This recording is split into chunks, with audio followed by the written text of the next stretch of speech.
It's the Brooker, that gratitude guy. All right, today, keep life in perspective. I was going to say keep it in perspective. And what is it? Well, it is life. Well, how do we keep life in perspective? Well, one of the big reasons and big ways, rather, is gratitude. You've heard the expression before, I saw a man who had no shoes and I felt bad, then I saw a man who had no feet.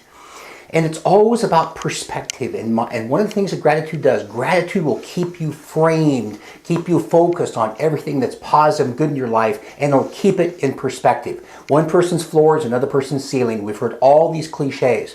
I remember several years ago, I was running a home improvement store, and I was talking to one of the people that ran one of the one of the departments. And I said, what did you do before here? They said, well, I ran a tavern. And I said, well, really? Here's one of my favorite questions. What's the best and the worst thing about doing something? They said, what was the best and the worst thing about running a tavern? What was the best thing? The gal says, well, really not much of anything. I said, well, did you meet some neat people? Not really. A lot of them were drunks. A lot of them I had to kind of control and keep from drinking too much. And some of them were alcoholics. And so it didn't sound too good. I said, what was the worst thing? And I rattled off some, cutting somebody off, not getting them to pay, having somebody who got to be a bad drunk or whatever. And she goes, nope, none of that was the worst. I mentioned a few other things. She goes, nope. And I go, well, what exactly was the worst?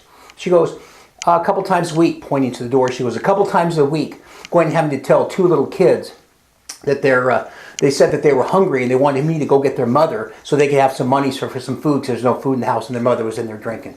And I was having a particularly bad day running this home improvement store, and it just completely changed my perspective, as you can imagine, to hear a horrific story like that. Two little kids that were hungry as their mom was in drinking beer in the tavern.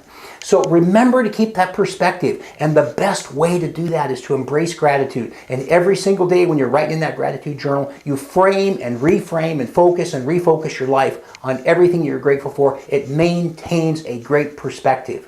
Be writing in that gratitude journal. It'll help so much. If you've got one, fantastic. Keep writing in it every day. If you've not, get one at thebrooker.com. That's the message for today. Have a grateful day. We'll see you tomorrow.